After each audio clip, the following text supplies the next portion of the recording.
Welcome guys. इस lecture में हम सिंगल फेज इंडक्शन मोटर के बारे में सेकेंड लेक्चर देखने वाले हैं और उस मोटर का नाम है रिपल्शन मोटर। तो अगर आपने सबसे पहला आप काम ये करिए कि अगर आपने इस चैनल को सब्सक्राइब नहीं किया है तो प्लीज़ सब्सक्राइब कर दीजिए और लाइक का बटन दबा दीजिए। और ये जो रिपल्सन मोटर कल मैंने हिस्टैरिसीस मोटर करवाया था तो इसके बारे में हम डिटेल डिस्कशन देखेंगे with the help of circuit diagram, but SSC exam के बाद। अभी हमें एसएससी एग्जाम पे फोकस करना है, तो जो फंडामेंटल जो हमारा प्ले लिस्ट है उसमें मैं जो भी वीडियो डाल रहा हूँ वो एसएससी जेई 2020 जो अभी एग्जाम है इसी महीने लास्ट में 28-26 तारीख को, उसको ध्यान में रखते हुए हम ये कर रहे हैं। तो इतने पॉइंट्स अगर आप याद रखते हो तो आपका रिपल्सन मोटर से कोई भी क्वेश्चन गलत नहीं होगा जो one liner JE level exam में आता है। तो देखिए, रिपल्शन मोटर का पहला पॉइंट है शॉर्ट सर्किटर यूज होता है। ऐसा आपसे क्वेश्चन पूछा जाएगा कि short circuiter is used in which type of single phase induction motor, तो यह है रिपल्शन मोटर।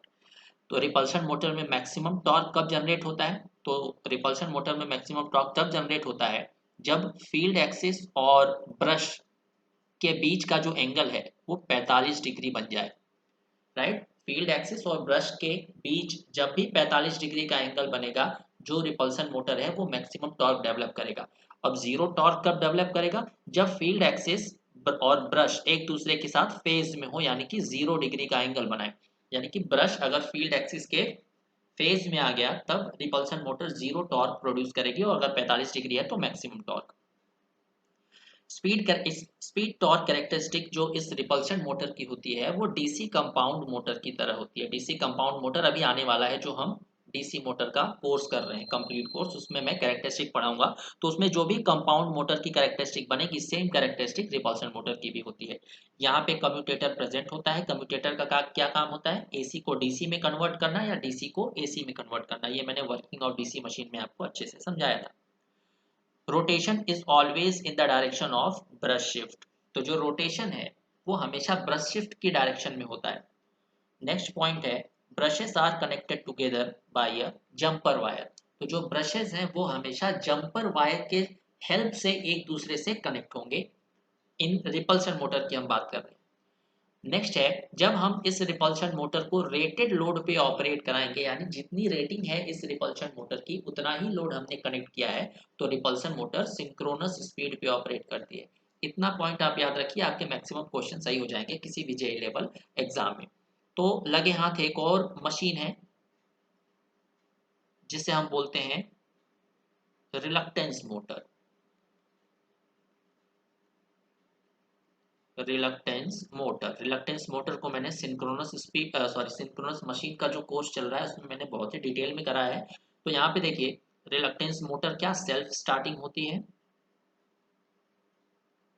नॉर्मली जो सिंगल फेज मोटर्स होती हैं वो सेल्फ स्टार्टिंग नहीं होती, उसे लगाने के लिए सेल्फ स्टार्ट करने के लिए हम कैपेसिटर का प्रयोग करते हैं, कैपेसिटर का यूज किया जाता है। बट रिलक्टेंस मोटर क्या है? सेल्फ स्टार्टिंग होती है। Rotates at constant speed.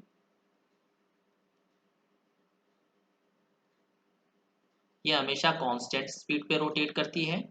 No DC excitation, DC excitation की जरूरत नहीं पड़ती। अनसिमेट्रिकल रोटर होता है।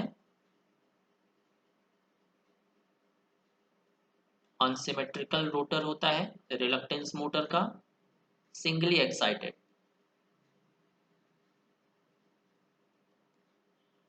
तो देखिए, जब मैं सिंक्रोनस मशीन आपको पढ़ा रहा था तो वहां पे मैंने आपको बताया था कि सैलिएंट पोल अल्टरनेटर से अगर आप डीसी सप्लाई को हटा दो, यानी कि नो एक्साइटेशन अगर है तो वो सिंगली एक्साइटेड कहलाएगा। सिंक्रोनस मशीन क्या होती है? डबली एक्साइटेड। तो उसमें से अगर एक एक्साइटेशन हमने हटा दिया फील्ड वाला जो कि डीसी था तो हमें सिंगली एक्साइटेड मिलेगी। तो सैलिएंट पोल मशीन ही रिलक्टेंस मोटर की तरह काम करती है। और रिलक्टेंस मोटर जो रिलक्टेंस टॉर्क है, रिलक्टेंस मोटर का टॉर्क हमें 45 डिग्री पे मैक्सिमम मिलता है, ये याद रखिएगा। 45 डिग्री पे जो रिलक्टेंस मोटर है वो मैक्सिमम टॉर्क जनरेट करती है, क्योंकि पावर 45 डिग्री पे मैक्सिमम होता है। अब पावर के मैक्सिमम होने से टॉर्क कैसे मैक्सिमम हो गया? Power is equal to torque into omega. तो अगर टॉर्क यहाँ से क्या हो जाएगा, power upon omega, power maximum है तो टॉर्क मैक्सिमम हो जाता है। तो ये 45 डिग्री पे होता है, याद रखिएगा। तो चलिए मिलते हैं हम अपने नेक्स्ट लेसन में, और इस वीडियो को पूरा कंप्लीट देखिएगा। Thank you very much.